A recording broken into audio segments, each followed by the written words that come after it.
Oh no, I was reacting, very much reacting. But I thought of it as a fun learning experience too. Like I said, in A Killer Secret, I wanted it to be slow burn. I wanted you to have point of view from three different characters. And really, in that first novel, there weren't a whole lot of secondary or tertiary characters. I mean, there were, but they didn't get enough, screen time to really be a full-fledged character.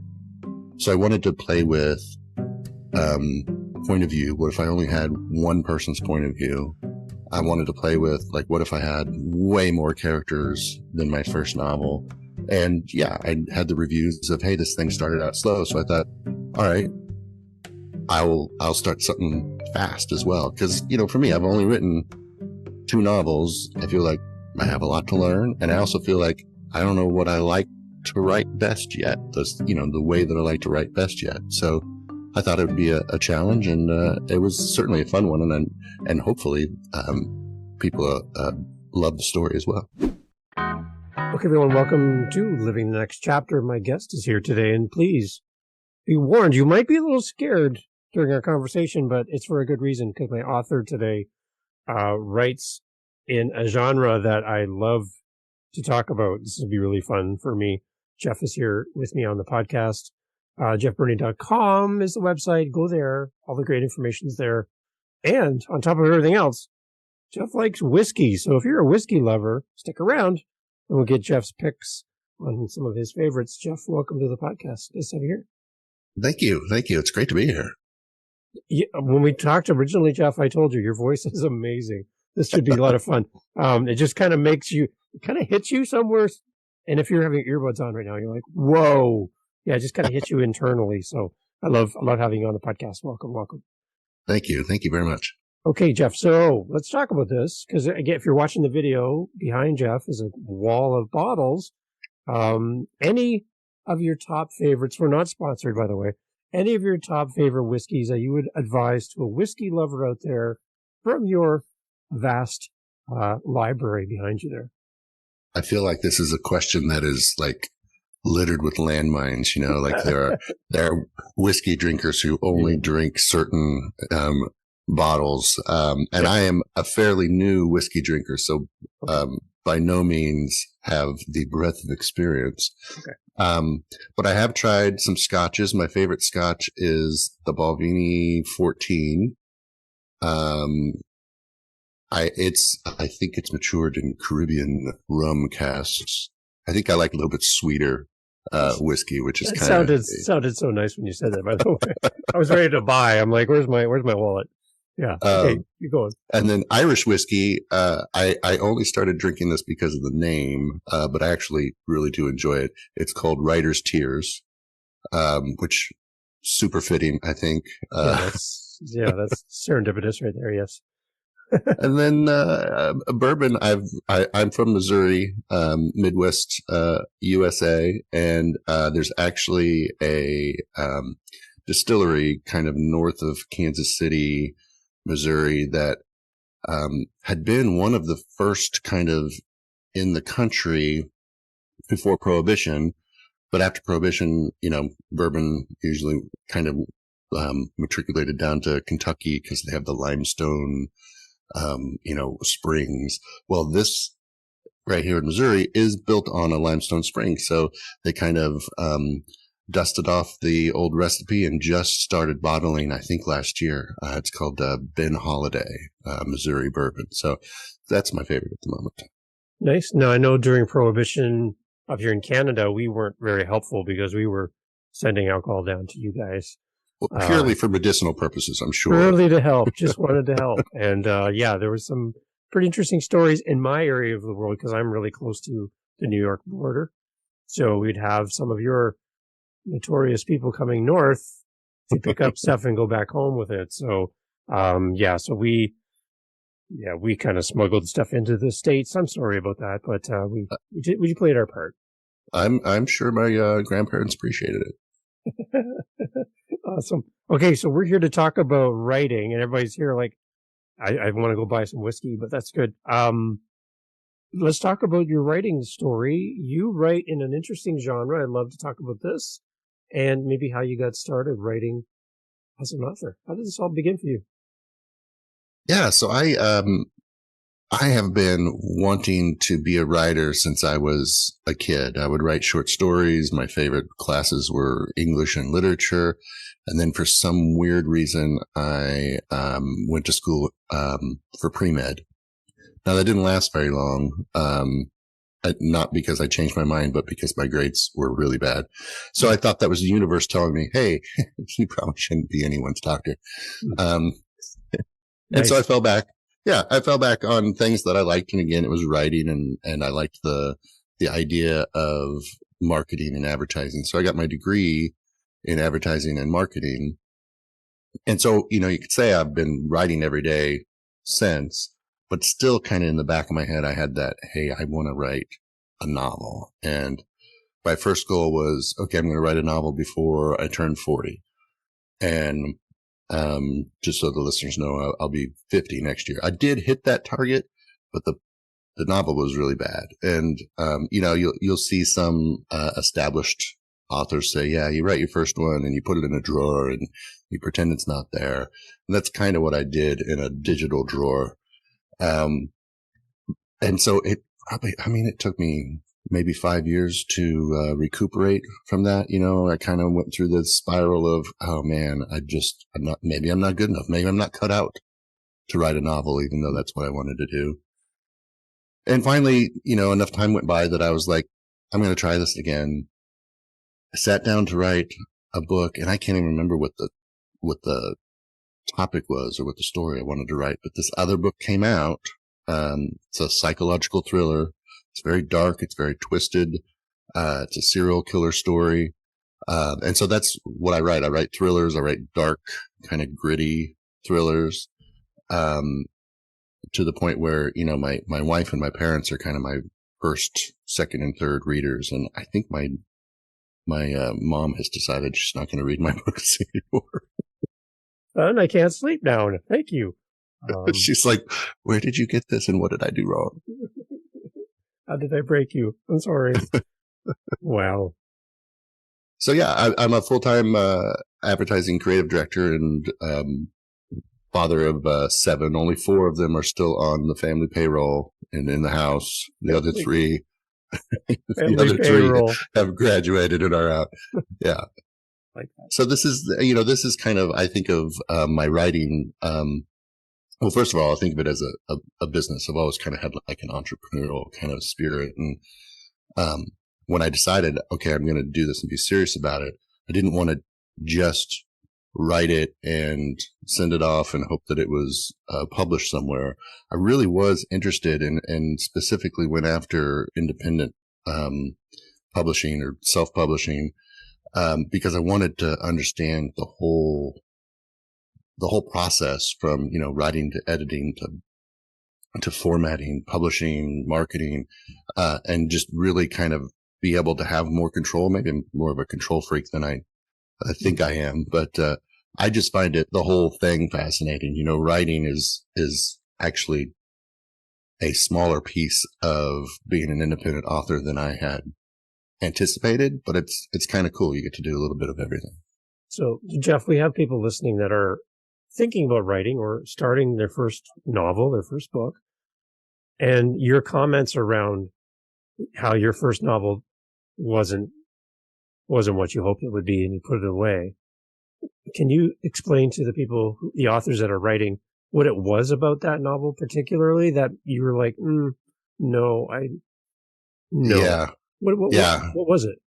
I think I kind of made the novice mistake of writing too much of the truth, which sounds weird. Like it's a story that I made up, but a lot of the characters and the actions and the consequences were like real life, and a little bit too on the surface. I still kind of steal things that people say or situations that maybe, someone that I know has gone through. I'll, when they fit and make sense, I'll fictionalize them and twist them and make them, indistinguishable to the people who even lived them in real life.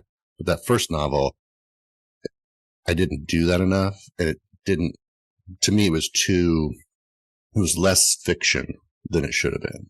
And I probably could have gone back and fixed it, but, at that point I was just, downtrodden and felt, oh man, I just messed this whole thing up and I can't do anything. Interesting, because when you look at like the life of a comedian, for example, you're going to go write a new set. They're going to do a new set for whatever big show. They go to these small little comedy clubs and try new material out. And some of it's good. Some of it's never going to see the light of day after that performance, right? But you have to play with it. You have to get it out and then deal with it, right? Yeah. And I would say, to somebody who is starting out, like I write, there's obviously different lengths of books and everything that you write. I write around the 90 to 95,000 words. And so just being able to say, hey, that first novel, I didn't personally like it. I didn't want to publish it, but I went on that 95,000 word marathon and I did that. So I learned a lot. I learned that I actually could write that many words. I could string that many words together. And I learned a lot about storytelling. My day job is advertising. So I write 30-second, 60-second spots. I write, direct mail pieces. I write really small snippets, and learning how to break a 90,000 word novel down into, 20 chapters, and each chapter down into like 3 or 4 scenes. That kind of helped me figure out, okay, the goal maybe seems huge at the beginning, but it's one scene at a time, one sentence at a time. And then you get there and you just have to trust that process.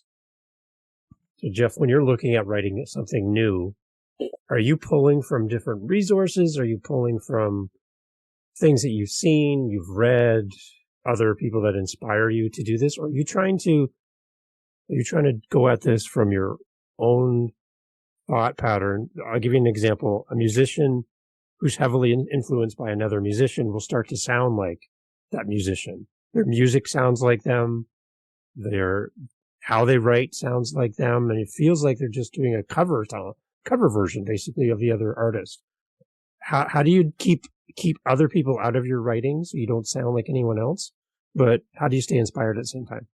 Oh, that's a great question, because I think when you are an earlier in your writing journey, I think you do tend to say, oh, I really like John Irving, who's one of my literary heroes. And so you kind of think like him, or I really love Stephen King and the way he describes things. And so you kind of try to write like him. And I think eventually all the things that have inspired you, I think kind of meld together in your brain in a unique way that's unique to you, because you have those specific inspirations. And then you start finding your voice. I've written 2 novels. I feel like the second one is really where I started to find my unique voice. Not to say that the first novel's not good. I love it still, but I can see, oh, I maybe pulled myself back there, or I would have said that differently today. But the second novel, it felt more natural when I was writing it. And I think that's the thing that you just have to continue writing to kind of work that voice out. So when you approach a new novel, Jeff, are you writing in reverse? Do you have a final thought and you work your way backwards and build the story? Or are you starting from the beginning and let's see where it goes? I am definitely an outliner. I'm kind of a hybrid. I do need to know what the end point is, because I feel like, at least for me, and I know there's lots of people who just sit down and type. I mean, there's lots of people. I mean, Stephen King is famously, he does not outline. He doesn't even know how a story is going to end. He just starts. Oh. I would argue that some of his books, you could tell that. I'm not complaining. He certainly has made a wonderful living, a living that I would love to have. But, some people can do that. I've tried that, and I get caught up in my own thoughts, and, maybe I should go this way. Oh, maybe I should go this way. And to me, that takes too much time, and I'd rather spend that time up front. And I think that's the difference. I think people who just sit down and write, they figure it out as they go, and it takes about the same amount of time. I think as someone who outlines, they're just the outline is spending that time up front rather than as you go. So I have to have an endpoint. My process is, there's an actual name for it, and I can't remember the guy who created it. He's a novelist. It's called the snowflake method. And, his thought is that, no two snowflakes are alike. And if you look at he's an engineer, so, he's like, if you look at a snowflake under a microscope and they have all these different crystals that branch off from each other, and those are your chapters and your scenes and your very more technical than I ever get with it. But the idea is to start with that one sentence. What is the essence of your story? So like for A Killer Secret, my first novel, the sentence was something like, what if a guy walks into a psychologist's office and tells her that he's a serial killer? So that's kind of the premise, the one line kind of takeaway from the book. And then you take that sentence and you build it into a paragraph that's a little more descriptive, and then you take the sentences of that paragraph and build it into a page, and so on and so forth. And so you're kind of just building on what you've got, and then in the end, you've got kind of for me, I've got like a 5 to 8 page. It's almost like a 5 to 8 page report on the book I'm about to write, because it does give away the secrets. It wouldn't be anything I would share with someone. But then I'm able to take that and make it, break it into scenes and chapters, and that helps me. And for me, I have to build in cushion though, because if I just sat down and said, okay, in this scene, this happens, and then someone has to say this, and someone has to say this, and someone has to do this, it wouldn't be exciting enough to keep me interested for 90,000 words. And I don't think if I'm not excited, I don't think my readers would be. Right. So I leave that room for improv within the scenes and chapters too. And I do end up, as I write, things do change in my outline based on, oh man, this is cool. Sometimes it's like, I don't even know where that came from. This character just did it, but I'm glad that they did. Okay. So before we jump into the 2 novels and talk about them specifically, you talk about outlining the story, but how much work do you put into the character development at the beginning of writing a novel? Because I'm thinking like a serial killer. How much do you know about this character before you write chapter 1? Like, have you figured them all out completely? You know everything about them before you start writing, or did you find out more while you're writing about this character? I do. I'm kind of pulling this up as I go so I can look at it, but I do create kind of a character sheet for each of the main characters.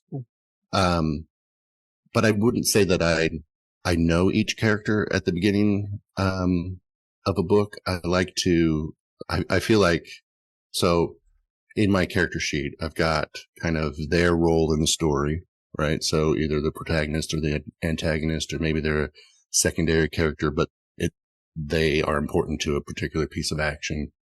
Their occupation, their physical description, a little bit about their personality and habits, background, motivation. I give each one of them a goal. Hopefully, something will propel them through the story, and they won't just be a flat character that doesn't change throughout the story. I think about what their internal and external conflicts might be within the story.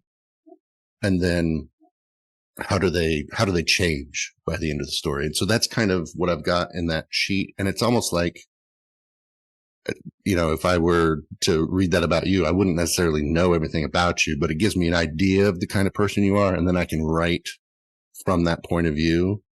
But I definitely learn more about them as I go. And sometimes things that they do, and I say they do in quotes, makes me go back and think, okay, maybe they aren't like this, or maybe this isn't their motivation. So to me, that's fun, because it's almost like I'm learning about new people. They just don't happen to be real people. Okay. I like that. What about hiding something in your writing? That's something that makes you smile or makes you go, oh, I can't wait for my reader to unpack this. Like, you kind of hide these little things, these little surprises in your writing. Do you do that? And if you do, does that give you some kind of a feeling of accomplishment that you're able to craft the story in a way that's going to surprise somebody? Oh, I love doing that. And Okay. that's, for me, I'm not sure I would be able to do that if I didn't kind of outline the story, Right. giving little hints throughout. And it's, for me, it's that how, how much of a hint should I give without giving something away, but that won't just be blown past when they're reading, a chapter and not get it. I want people to pick up on something, but not necessarily know, oh, at the end, that's going to be important, or 30, pages in the future, that'll be important. So I try to build in foreshadowing and things that tie back. And honestly, that's kind of fun for me too, because, like I said, my wife reads my books first. And so I can kind of ask her afterwards, like, oh, did you pick up on that? And, did you Right. see that? And like I said, I don't want it to be so overt that people are like, oh, I know what's going to happen. Yeah. And that's also, how do I put in twists that are twists and people don't see things coming. So that's, for me, that's kind of the fun part of crafting the story. Yeah. And what I like when an author brings reality into their writing, because like for me, if I want to go out now and drive to the store and buy some whiskey, I know where the store is. I know which way I would normally go, but there might be a reason I turn left instead of right. And that turning left might change my entire day, might change my Absolutely. entire story. So when you're writing maybe the first novel, was it more step one, step two, step three in order and how it normally would happen? And it's like, oh, that's pretty predictable. Is that kind of how Um, that first one felt? it honestly felt that way when I was writing it Okay. because I think because I knew the twists and I knew the things that was thrown in. And so I really genuinely wasn't sure, okay, did I do this right? Did I, like I said, give too much away too early? And so that's where, having those early readers, helped me figure out, okay, I did okay. Or this one, ooh, that was too much. I need to pull that back. Or, Okay. this one didn't even work at all. I'm just going to throw it out. See, I love picking through your process and figuring this out because that when I come to read your book now, I'm going to kind of be anticipating some of those things are going to pop out at me during the story and catch me off guard and take me down another path I wasn't expecting to go on. And that's what I find interesting is when I feel like I'm part of the book, not just a passenger, but feel like I'm engaged. I'm engaged with this, and I feel like I'm part of the Yes. story. That's when you can't put it down.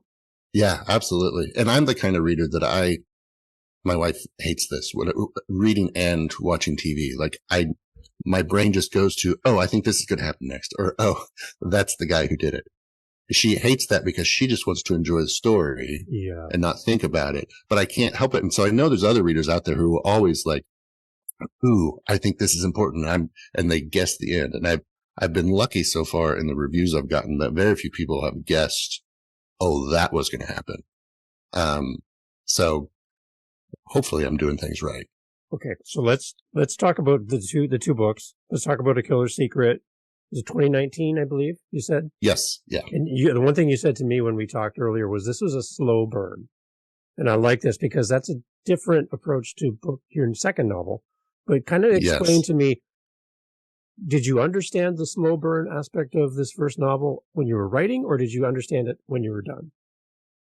I purposely set out to be a very slow burn kind of intimate novel. Okay. Um, and, and so I'll tell you that I was actually kind of hurt by some reviews that thought, oh man, it was really slow in the beginning, but once the action picks up, it was awesome, cause I'm like, oh, but I wanted it to be like that, and so I spent time in the upfront, um, from the point of view of the three main characters so you could get to know them and not in a way that I still don't think that it was like a waste of time or didn't pertain to the story or propel it forward. It was more of a character development in that beginning. So you would know the kind of people that you're dealing with. And I think, like I said, A Killer's Secret is, about a guy who goes to a psychologist and tells her he's a serial killer. But the main character is, for me anyway, I mean, all three of them have pretty much equal weight, and you hear the story from each of their point of view. But she is the female psychologist. She's living with a much older guy who's also her business partner and a psychologist himself. He used to be her college professor. He used to be well known in the industry and well respected. He's kind of on the downward slide of his career, kind of lost face with people in the industry. And so that's where he's coming from. She's coming from the point of view of, I don't know if I should be in this relationship with him. I don't even know that I should be a psychologist. I don't know that I'm helping anyone. Mm. And then that one day, her patient, Timothy, who is one of the third main character, comes in and tells her that, hey, I'm a serial killer and I'm actively stalking someone. And you don't know why he tells her that. You don't know why she doesn't go to the police right away. And it just becomes this kind of cat and mouse of, I'm going to figure out what's really going on with my patient. And then, you start to see her really getting more into her profession and really wanting to help somebody. It's weird that the person she wants to help is someone who says that they kill people, but, and I think, stepping back, I wanted this to be about the fact that all of us have secrets. Every one of us has something that we don't want the world to know about. Right. And that, we guard with everything we have.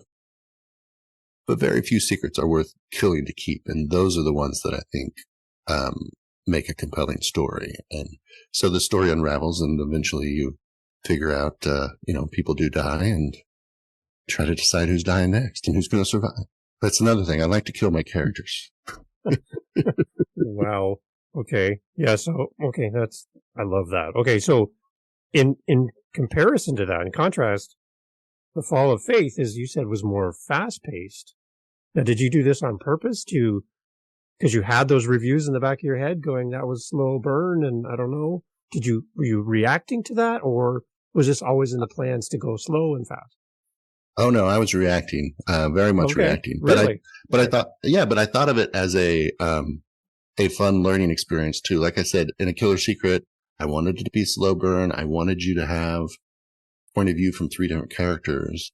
And really in that first novel, there weren't a whole lot of secondary or tertiary characters. I mean, there were, but they didn't get enough, screen time to, really be a full-fledged character. So I wanted to play with, point of view. What if I only had one person's point of view? I wanted to play with, like, what if I had way more characters than my first novel? And yeah, I had the reviews of, hey, this thing started out slow. So I thought, all right, I'll start something fast as well. Cause, for me, I've only written 2 novels. I feel like I have a lot to learn. And I also feel like I don't know what I like to write best yet. The way that I like to write best yet. So I thought it would be a challenge, and it was certainly a fun one. And hopefully, people love the story as well. When you're writing, do you have a conversation with your characters at all? Do you talk to them? Oh God, yes. I feel like this might be used against me. Okay. In like a warning. Yeah. A competency hearing at some point, but yeah, I mean, you can't help it. In fact, my wife calls it my book brain. Like, I might be sitting next to her on the couch, but I'm not there. I'm still in the story and still thinking about the person I'm writing about in that particular part of the book, or what they might do. I will sometimes when I'm stuck in a scene, I'll just start writing, and sometimes it's just dialogue, like, and it's almost like dialogue back and forth between, unknown narrator and person on the page. And a lot of that gets scrapped, but it helps me get to know the character better. And I think the more the character feels real to the reader and to the writer, the more real the story feels and the more honest the character's reactions are to things that happen to them during the story. Okay. So the reason I'm asking that, if you have a conversation, is what do you feel is your obligation to your character as the writer? What do you feel like you owe your character to help their story come alive in this novel? Well, I certainly don't feel like I owe it to them to keep them alive, even if they're a main character. But I feel like I do owe each of them. I need to do the best I can to explain their part in the story that I'm telling, and kind of goes back to my character sheets. Why they do what they do. What internal conflict. Maybe they had a bad childhood, and it's not necessarily written explicitly in my novel, but I kind of have, he had a really bad childhood, or, his first marriage didn't work out. And so that's why he doesn't trust women or whatever, and so I feel like I almost feel like, someone writing, a writer of someone's biography, right? Like I want to get it right. Or these are fictional characters, so getting it right is up for me to decide. But I really want to make sure that they feel real, particularly for my readers, because there's so many books that you can read. And I mean, not that there's a lot of bad books. I'm just saying there's books where, stories feel, the story's nice, but the characters are kind of one dimensional, right? And that's also, when I started writing thrillers, I didn't want to write the kind of action packed, thriller where things are blowing up all over the place, and you've got the crime stopper who may be a cop, maybe an ex-cop, maybe just a normal citizen, and all this action happens. I like reading those, but at the end of the book, do you really know anything about the character? And do you really remember the story? You may remember the things that blew up, but my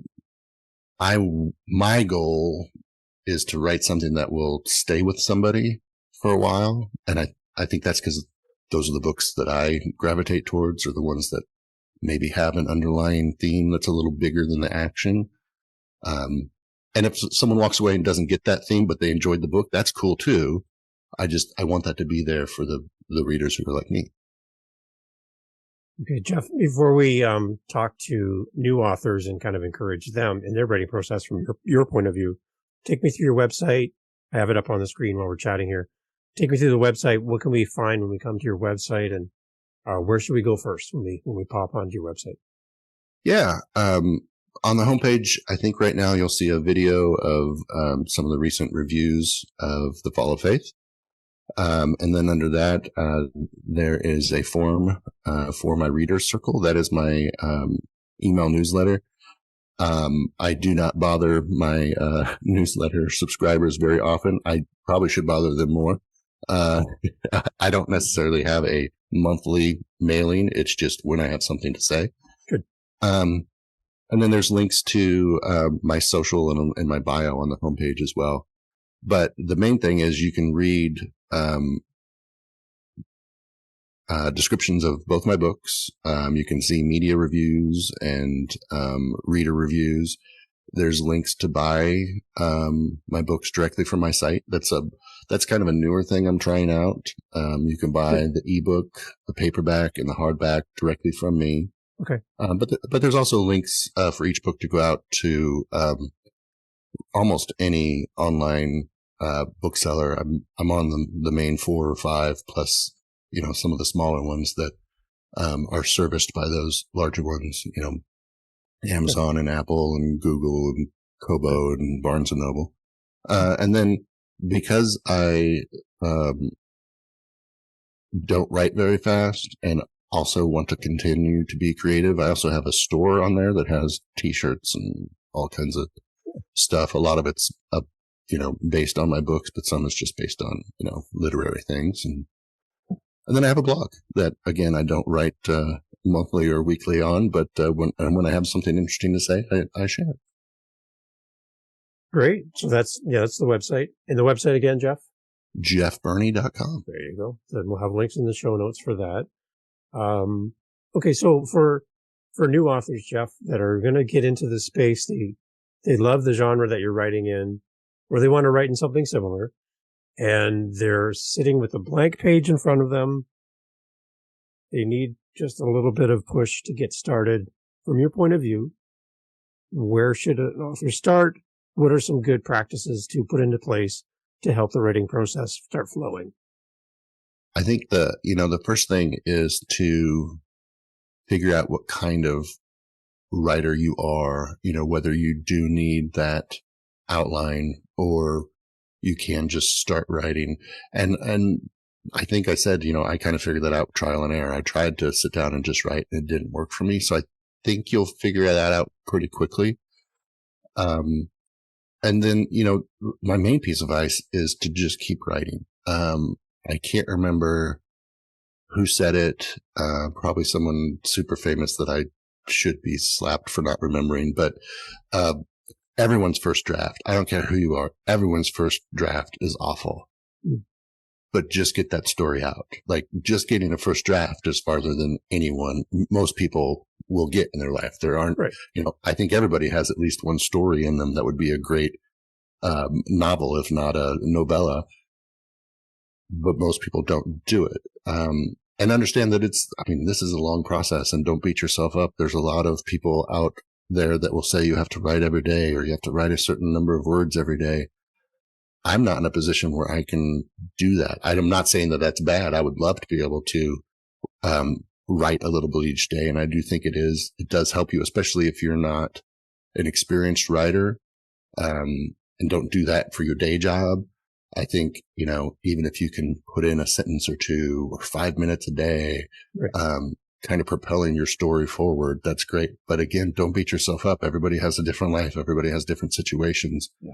Just don't stop. Good. And then the one thing I always like to encourage people to do when they purchase your items online is to go to that spot and leave a review for the author. And I just jump back to what you said about the slow burn for novel 1 and the faster pace of novel 2 as a direct result of feedback. Yes. Yeah. Right. Getting that kind of feedback and those reviews helps to shape and give feedback to the author, even if the author doesn't completely agree, because that was the plan for a slow burn, right? But tell me, let's encourage people, Jeff, to leave reviews. How important are they to you as an author? Oh, and I'll step back a second and say that before I became a novelist, I don't think that I'd really left a review on anyone's book. And I feel bad about that. I think it's one of those things where you just don't think of as a reader. Now, sometimes when I'll write on a Kindle or read on a Kindle, and at the end it pops up, do you want to leave a review? I'll leave stars all the time, but no review. And stars are great, but the algorithms that are used on these online bookstores, particularly Amazon, are based on the number of reviews that a book gets. So like the magic number is 50. If you get at least 50 reviews, that shows Amazon, people are actually reading this. And they'll start kind of slowly promoting it as well. So, just purely mechanically and, promotionally, it makes a difference to whether or not a book might be seen by more people. But then, for me, I am not the kind of person who shies away from reading reviews or bad reviews. I want reviews. I've gotten several, particularly for my first novel, that were 1 star, wish I could give you 0, did not finish. And that's okay, because those are the people who, that's not my audience.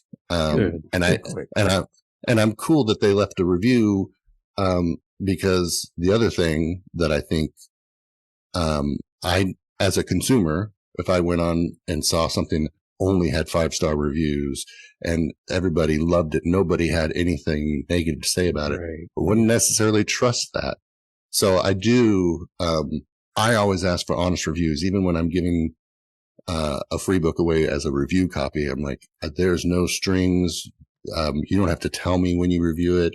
If you give it a bad review, that's great. I still want you to give it a review, not just stars, so I can learn, okay, either that person isn't my audience, or I really do need to work on this part of my writing process.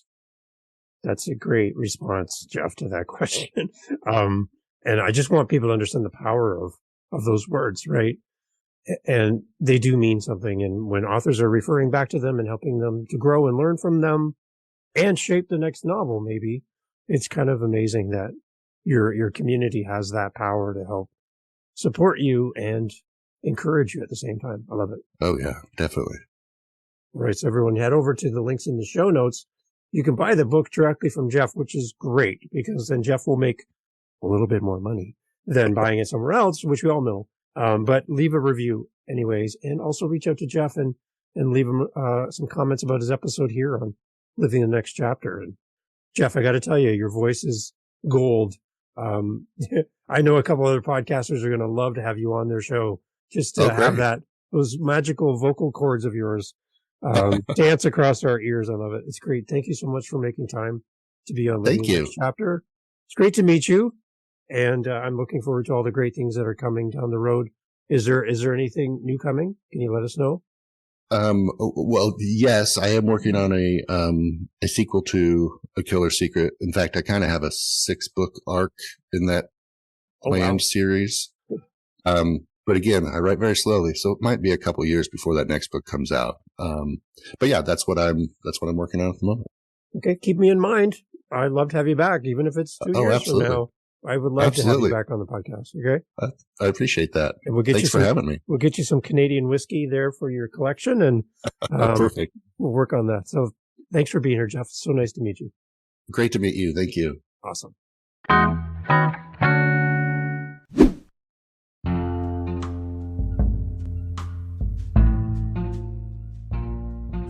Thank you for subscribing and following. And you're listening this far in the podcast, so you are my best friend. I'm sorry, but you are now my best friend. So welcome. Nice to meet you. Thank you for being here.